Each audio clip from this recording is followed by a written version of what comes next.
Welcome to the deep dive. Today, we're stepping into a space that, well, many tend to avoid.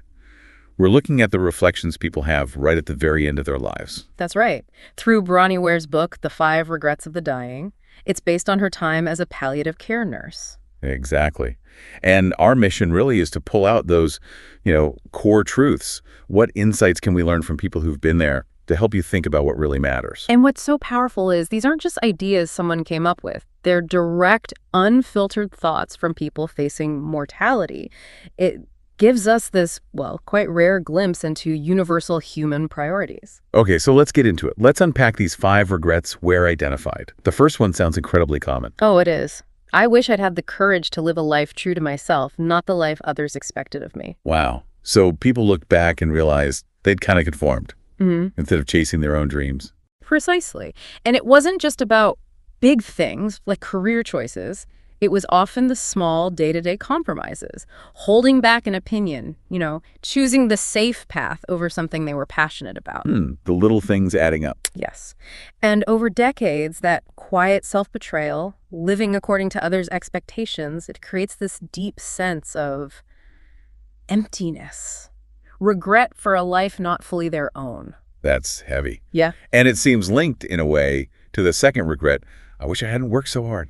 You mentioned this hit men particularly hard. It did. In Ware's experience, they often felt trapped by that provider role. Their whole identity got wrapped up in their job. And the cost. Missing out, missing family life, their kids growing up, neglecting relationships, sacrificing personal happiness, even hobbies, all for the career. So the takeaway is balance isn't just nice to have, it's actually essential. Absolutely essential. They saw that very clearly at the end. Work shouldn't overshadow everything else that brings joy and meaning. Okay, so the first two were about external pressures, living true to yourself, finding balance.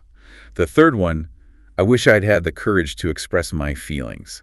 That feels more internal, more about our connections. Definitely. It's about the cost of suppressing emotions. People did it to keep the peace, avoid conflict. But the result was? Often resentment, bitterness, relationships that felt, unfulfilled because they never showed their true selves, never allowed for that real deep intimacy. They weren't fully seen. So keeping quiet doesn't actually lead to peace. Not real peace, anyway. Not in the long run, it seems.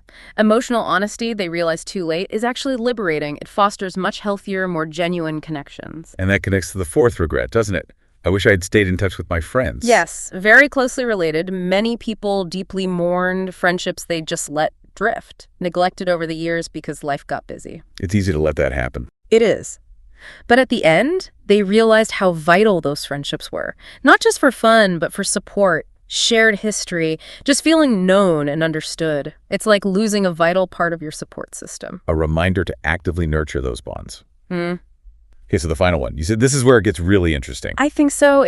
I wish I had let myself be happier. What does that mean exactly? Right. Happiness is something you let yourself have. That's the core insight. They realized happiness wasn't about waiting for perfect circumstances or achieving some goal. It was more of a choice, an internal stance they could have adopted much earlier. So they kept themselves unhappy.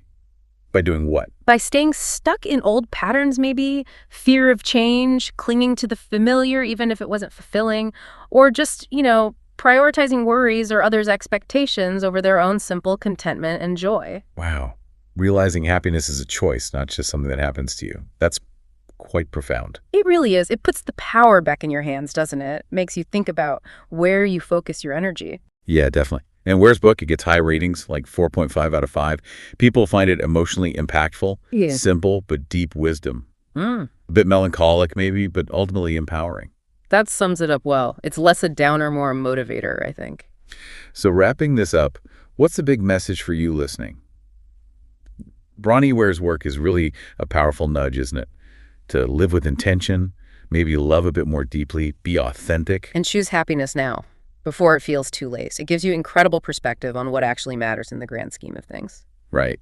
So perhaps here's a question to leave you with. Thinking about these 5 regrets. Yeah, reflecting on them. What's maybe one thing, even a small thing, you could decide to do differently, starting today?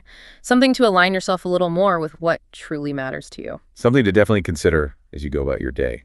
Thanks for joining us for this deep